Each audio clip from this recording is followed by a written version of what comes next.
Hello बच्चों, आज हम न्यूक्लियोफिलिक सब्स्टिट्यूशन का स्टीरियो केमिकल कॉन्सेप्ट को समझने चल रहे हैं। Stereo chemical concept of nucleophilic substitution reaction आपने पीछे पढ़ा था कि SN1 mechanism proceed with the inversion as well as the retention. SN2 mechanism proceed with the inversion only. तो इसी के टर्म में हम थोड़ा सा और इसको डिटेल में पढ़ेंगे। तो सबसे पहले हमें ये पढ़ना होगा कि what is plane polarised light. Plane polarised light ये समझना होगा, तब धीरे धीरे हम स्टीरियो केमिकल कॉन्सेप्ट को समझ पाएंगे। the light in which plane of vibration are perpendicular to the propagation of light it's called plane polarized light। ध्यान रखिए, जिस लाइट का प्लेन ऑफ वाइब्रेशन उसके प्रोपेगेशन के परपेंडिकुलर हो that is called the plane polarised light. कैसे plane polarised light को open करते हैं, ध्यान रखिएगा। जैसे ही आपकी ऑर्डिनरी लाइट है, इसमें लाइट सभी डायरेक्शन में जा रही है, सभी डायरेक्शन में वाइब्रेट कर रही है, देख रहे ना। अब इसको हम किसी पोलराइजर से पास करते हैं। किससे पास करते हैं? पोलराइजर से। पोलराइजर से पास करते हैं, इसका प्लेन ऑफ वाइब्रेशन उसके प्रोपेगेशन के परपेंडिकुलर हो जाता है। ये देखिए, जो एक ही डायरेक्शन में होगा। तो this type of light called PPL, उसे क्या कहते हैं? Plane polarised light. अब हम इसी में बात करने चल रहे हैं आपको ऑप्टिकली एक्टिव कंपाउंड। कौन सा कंपाउंड? ऑप्टिकली एक्टिव कंपाउंड या ऑप्टिकल आइसोमर्स की भी बात करेंगे। Optically active compound. चलिए हम बात करते हैं the compound which rotate plane polarised light. यही प्लेन पोलराइज्ड लाइट है, जो भी कंपाउंड इसको रोटेट कर देगा that is called optically active compound। The light ठीक ना, what is optically active compound? The compound which rotate plane polarized light is known as क्या होगा? Optically active compound। अब यहाँ पे क्या लेते हैं, कोई पोलराइजर का वर्क आपका यहाँ पे क्या करता है? Nicol prism act as the polarizer. यहाँ पे क्या होगा? यहाँ पे आपने क्या लिया? ऑप्टिकली एक्टिव कंपाउंड लिया। ऑप्टिकली एक्टिव कंपाउंड लिया। ये लाइट को क्या करेगा? या तो बेटा क्लॉकवाइज डायरेक्शन में रोटेट कर देगा या किसमें? Anti clockwise direction. दो सिचुएशन हो सकती है, या तो किसमें? क्लॉकवाइज डायरेक्शन में या एंटी क्लॉकवाइज डायरेक्शन में। तो ऑप्टिकली एक्टिव कंपाउंड दो कैटेगरी के होते हैं। एक तो जो देखिए नॉर्मल पोजीशन दी है, इसीलिए क्या हुआ बेटा? एंटी क्लॉकवाइज डायरेक्शन में, और ये क्या हुआ? क्लॉकवाइज डायरेक्शन में। तो जब भी प्लेन पोलराइज्ड लाइट क्या करता है, कोई ऑब्जेक्ट प्लेन पोलराइज्ड लाइट को क्लॉकवाइज डायरेक्शन में रोटेट करता है, तो क्या होगा? वो क्या होगा? ऑप्टिकली एक्टिव कंपाउंड होगा, ठीक है ना। या एंटी क्लॉकवाइज डायरेक्शन रोटेट करता है तो भी ऑप्टिकली एक्टिव होगा। लेकिन इसकी दो कैटेगरीज बनेगी ना, जो क्लॉकवाइज डायरेक्शन में उसको डेक्स्ट्रो रोटेटिंग होते हैं। तो ऑप्टिकली एक्टिव कंपाउंड की दो कैटेगरीज हैं। एक है dextro rotatory, dextro rotatory compound. Dextro rotatory compound के सामने बच्चों क्या लगाते हैं? D लगाते हैं, या कौन सा साइन लगाते हैं? प्लस साइन लगाते हैं। अगर किसी कंपाउंड के सामने स्मॉल d लिखा हुआ, इट मींस व्हाट? वो ये रिप्रेजेंट कर रहा है कि ये डेक्स्ट्रो रोटेटरी कंपाउंड है। कौन सा कंपाउंड है? डेक्स्ट्रो। ये पॉजिटिव शो करता है इसको। तो द कंपाउंड, इसकी डेफिनेशन क्या होगी बच्चों? The compound which rotate plane polarised light in clockwise direction, मतलब दाहिने राइट हैंड साइड में जो उसको रोटेट करता है, घुमाता है, रोटेट करता है, उसे क्या बोलते हैं? डेक्स्ट्रो रोटेटरी कंपाउंड बोलते हैं। लिबो रोटेटरी कंपाउंड कौन से होते हैं? जो भी प्लेन पोलराइज्ड लाइट, दूसरा जो है आपका लिबो रोटेटरी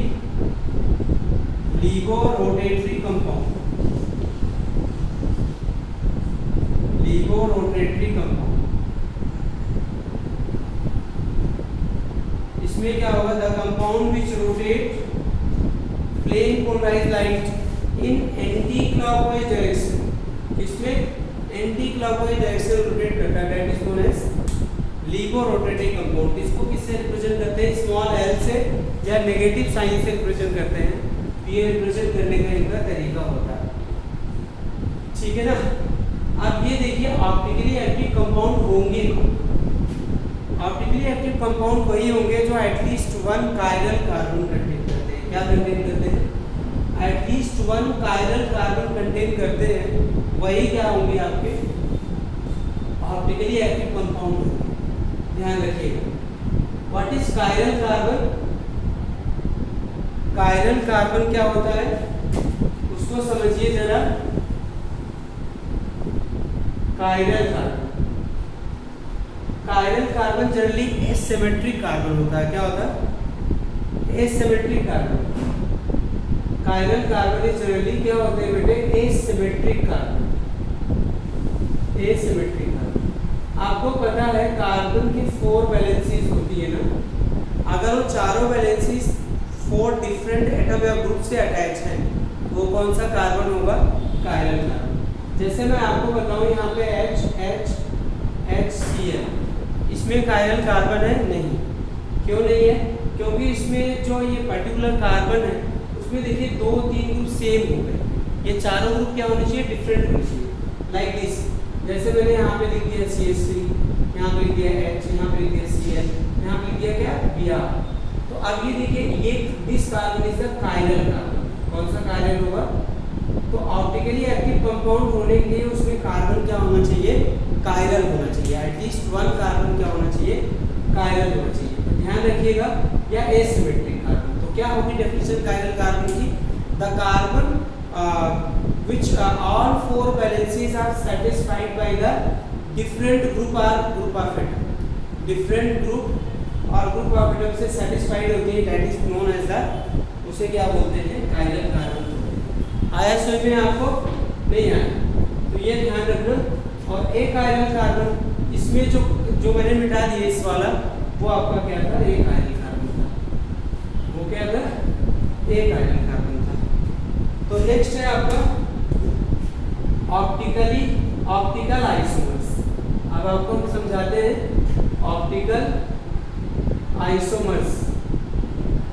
जो ऑप्टिकल आइसोमर्स होते हैं वो जनरली किससे रिप्रेजेंट किए जाते हैं, जनरली वो ऑप्टिकली एक्टिव कंपाउंड होते हैं, तो उनको D और L फॉर्म में रिप्रेजेंट किए जाते हैं। क्या होते हैं, D और L फॉर्म में।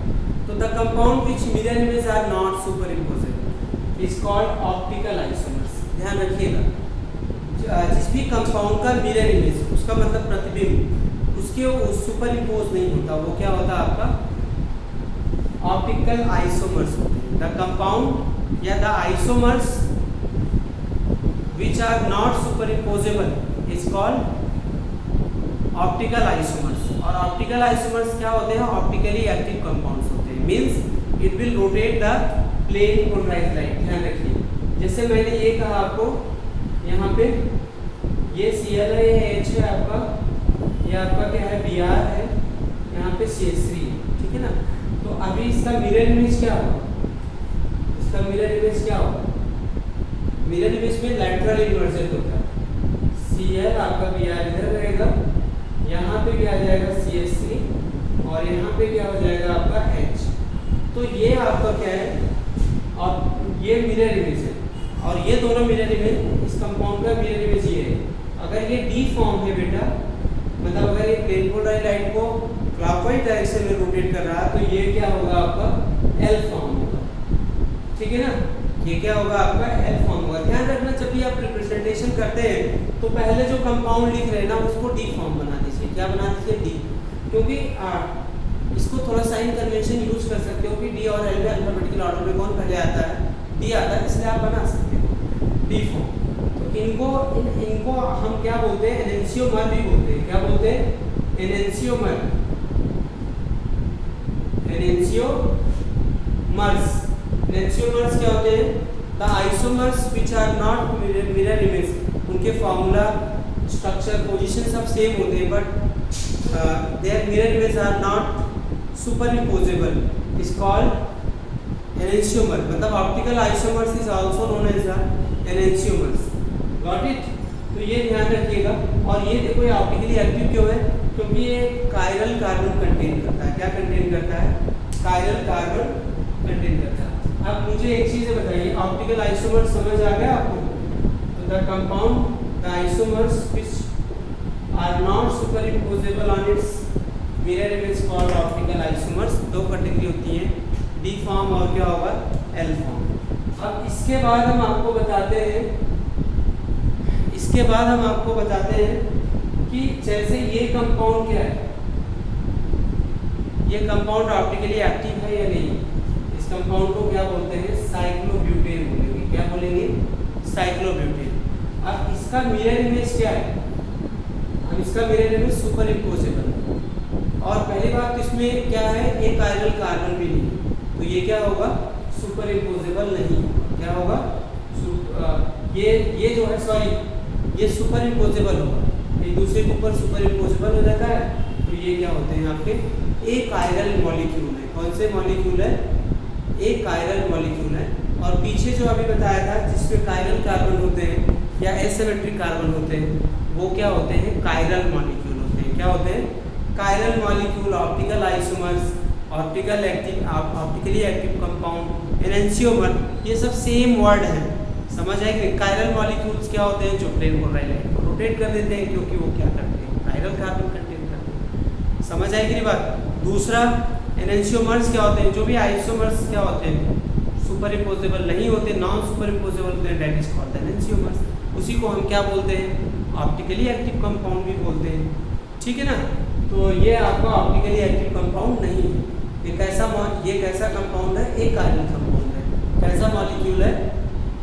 कायरल मॉलिक्यूल है। ध्यान रखिए, सॉरी, एक कायरल मॉलिक्यूल है। ठीक है। नेक्स्ट, अब उसके बाद अगर हम बात करते हैं यहाँ पे, ध्यान रखिएगा, ठीक है ना? आपने देखा था इसमें, जैसे हम एक कंपाउंड लेते हैं यहाँ पे CH3, ठीक है ना? CH3 यहाँ पे लेते हैं, C2H5, यहाँ पे H, यहाँ पे Br। ये कैसा कंपाउंड है? कायरल कंपाउंड है। इसको हमने क्या किया? NaOH के साथ रिएक्ट करा। किसके साथ? NaOH के साथ रिएक्ट करा। तो क्या बना है? CH3, C2H5, H, और यहाँ पे क्या होगा? aqueous NaOH के साथ रिएक्ट करा है, तो ये कंपाउंड किया H। ठीक है ना? अच्छा, इसमें ये देखिए, इस कंपाउंड की क्या हो सकते हैं? दो फॉर्म बन सकते हैं कि नहीं बन सकते? ये बताइए। बिल्कुल बन सकते हैं। दो फॉर्म बन सकते हैं ना इसके। मतलब इसका मिरर इमेज बन सकता है ना? इसका मिरर इमेज सुपर इम्पोजेबल है, ये बताइए।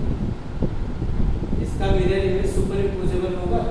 पहली बात ये बताइए, ऑप्टिकली एक्टिव कंपाउंड है? यस, ऑप्टिकली एक्टिव कंपाउंड है। और इसका मिरर इमेज सुपर इम्पोजेबल होगा? बिल्कुल नहीं होगा, नॉन सुपर इम्पोजेबल। तो जो नॉन सुपर इम्पोजेबल होते हैं, वो क्या होते हैं? ऑप्टिकल आइसोमर्स होते हैं। ये आपका अगर D फॉर्म है तो ये वाला क्या होगा? L फॉर्म होगा।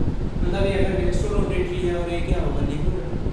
अगर कोई भी मिक्सचर, जैसे इसमें दोनों जैसे ये बन रहा है, इसमें दोनों प्रोडक्ट बनने की चांसेस हैं। क्या है? दोनों प्रोडक्ट बनने के चांसेस हैं। ध्यान रखिए, इसमें ये भी बन सकता है। देख रहे हैं ना? यहाँ पे आपका ये भी बनेगा, ये H होगा, ये क्या है आपका? C2H5। तो दोनों के 50-50% बनते हैं। क्या बनते हैं? दोनों के 50-50% बनते हैं। तो आपने देखा था SN1 रिएक्शन में ये भी कंपाउंड बना था, ये भी कंपाउंड, क्योंकि उसमें इन्वर्जन भी होता है और क्या होता है? रिटेंशन होता है। तो दोनों 50-50% बनते हैं। तो ये इसका जो मिक्सचर होगा, जो कंपाउंड बनेगा, वो ऑप्टिकली इनएक्टिव होगा। क्योंकि अगर ये D फॉर्म है तो प्लेन पोलराइज लाइट को किस डायरेक्शन में रोटेट करेगा? क्लॉकवाइज डायरेक्शन में। और किसमें करेगा? एंटी क्लॉकवाइज डायरेक्शन में रोटेट करेगा। तो इसका नेट ऑप्टिकल रोटेशन क्या हो जाएगा? 0 हो जाएगा। ऐसे मिक्सचर को क्या बोलते हैं? रेसमिक मिक्सचर बोलते हैं। तो आप एक चीज ध्यान रखिएगा, रेसमिक मिक्सचर क्या होते हैं? The equimolar mixture of 2 or more substance the equimolar mixture of two or more substance is known as racemic mixture. Okay, the equimolar mixture of two or more substance, नहीं थोड़ा सा यहाँ correction है, the equimolar mixture of D and L form, the equimolar mixture of D and L form is known as racemic mixture. Racemic mixture having zero optical activity, मतलब it is optically inactive compound. और क्या है, the process of formation of racemic mixture is known as racemization. तो SN1 mechanism proceed with the racemization while the SN2 mechanism proceed with the inversion. SN2 mechanism में केवल inversion होता है, इसीलिए उसमें क्या होता है, अगर कोई कंपाउंड D फॉर्म में है तो किस में चेंज हो जाएगा, L में चेंज हो जाएगा। और SN1 में दोनों फॉर्म बनते हैं, D फॉर्म बनते हैं और L फॉर्म दोनों बनते हैं।